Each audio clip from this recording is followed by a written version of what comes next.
Welcome to Revolut. Thank you. It's a pretty dramatic space as you come in. Impactful, isn't it? It is, yeah.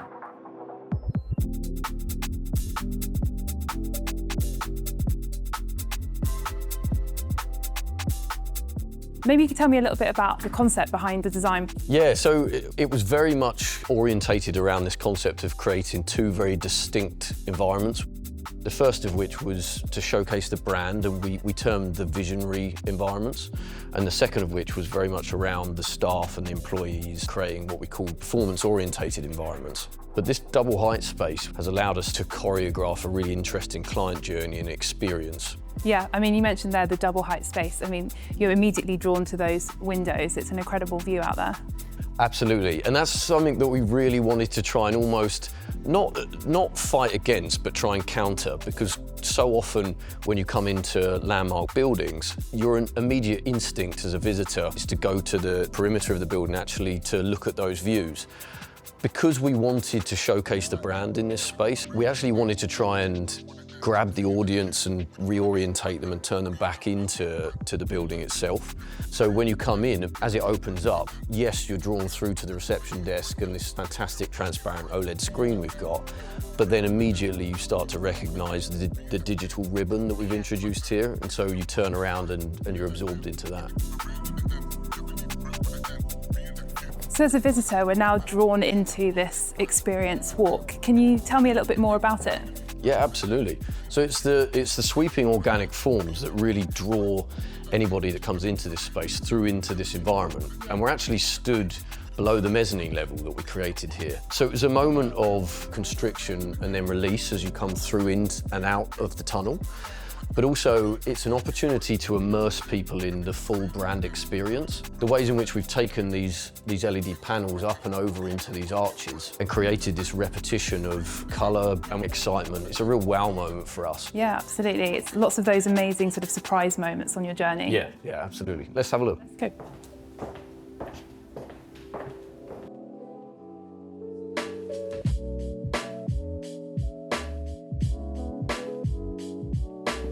Wow, so you get a real different perspective up here, different vantage point. That was very much part of our thought process when we were designing this environment, and particularly around the mezzanine. If we're creating this space, there had to be a vantage point from that mezzanine that looked back on that initial wow moment. So as you come up onto this area, you actually get to reflect on the space again. If it had been viewed from the same level, I think, then it wouldn't have had the same impact. And I think you then get a real appreciation for the scale of the space. And I can see it leads us into a different space down there.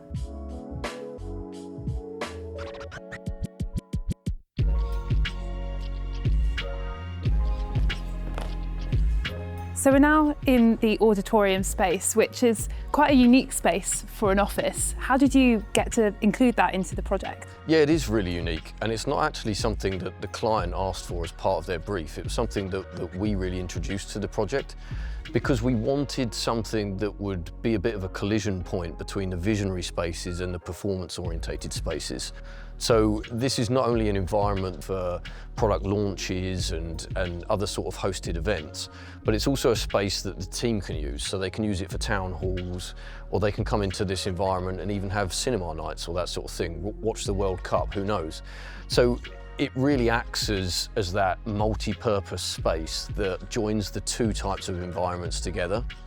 And I see you Think Deeper there. Is there any reason behind Think Deeper? What was the inspiration? Yeah, so this is one of Revolut's primary values, and it's about, taking that moment of consideration to think deeper about everything you're doing.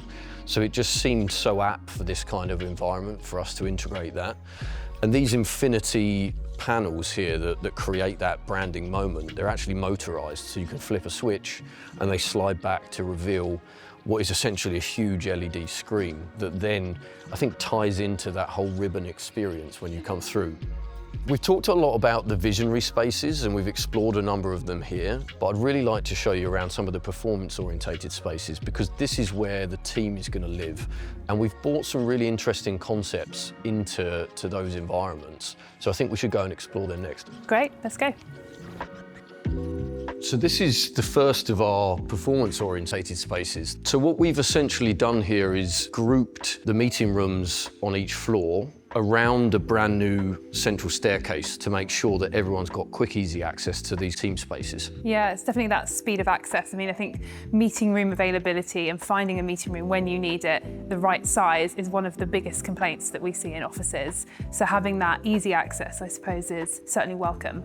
And I guess this staircase, I mean, it probably acts as a navigation point. So when people are moving about the space, they can really sort of anchor themselves in terms of where they are in the floor plate. I think it's that classic architectural piece about how we try and get people moving across the floors as well to make sure that you're interacting across floors. So to try and organically promote the navigation across the different floors is something that we felt was very key to the space. And if you sort of cluster different types of settings, like you say, you probably get more of that movement rather than having everything available to you in one space. Yeah, a really conscious decision was made early on in the project to actually cluster the meeting rooms together, but also away from the window line. So all of the built architecture has been moved into what you'd say is not the prime location on the floor plate, because we wanted to make sure that the open plan and the teams were sat out in the best natural light and in the best environment possible.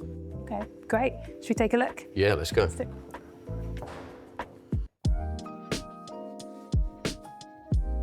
So we're now in the open plan workspace, and it's really interesting to see how you've got real collaborative social spaces that are sat right by the window line. You don't often see that in an office. It is a really unique trait of what we've introduced here. The instant reaction for most clients, and even designers really, is to put the built architecture, the meeting rooms, or the workstations right up against the window line there. But we felt that actually it was a more democratic approach to put some of these social environments here and to make sure that they were open for anybody to use. What about the balance between different work settings? How does that work here? So we work very hard with the client to understand what their needs were as a user group and as a team. If they need privacy, there's 107 focus pods and VC rooms. We've got 58 meeting rooms that, as we've seen, are all nicely clustered around that vertical circulation point.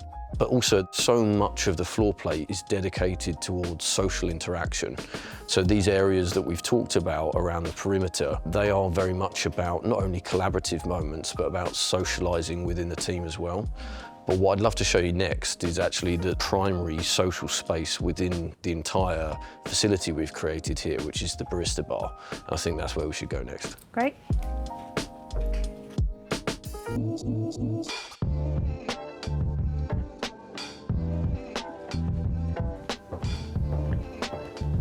So this is Revolut's primary social environment within the whole facility.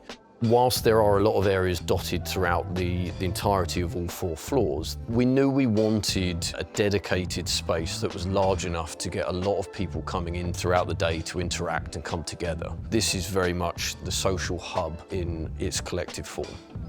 And how is it used throughout the day? What are some of those design decisions that you made that enables it to function in that way? Because of its proximity to the reception area, the vibe we were looking for here was much more around sort of professional lounge style setting. So we didn't want visitors to be coming into the space and feel like they were entering into a canteen or a cafe. The food offering itself is actually hidden completely, but it does mean that outside of those hours can come down here and it very much feels like a professional lounge where you can grab a great cup of coffee, you can sit with your colleagues, you can socialise, etc. And just behind you, I can see there the amazing terrace with those incredible vistas. How did you really connect the social space with those terraces?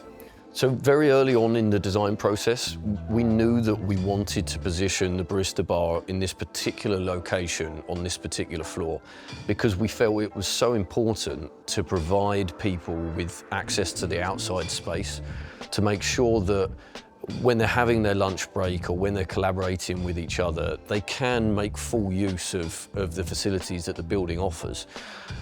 So much of what we've done here in terms of the project is driving social interactions between colleagues. We know that through that process, we're really going to create a very dynamic and interesting culture within the business. And we just think that's important for every organisation now. Well, I hope you've enjoyed the tour today. It's been absolutely brilliant. You know, it's such an incredible space, and I think it's really going to inspire people and really showcase the Revolut brand. Absolutely, it's a project that we've really enjoyed, and seeing everybody using the space and collaborating and interacting has been fantastic.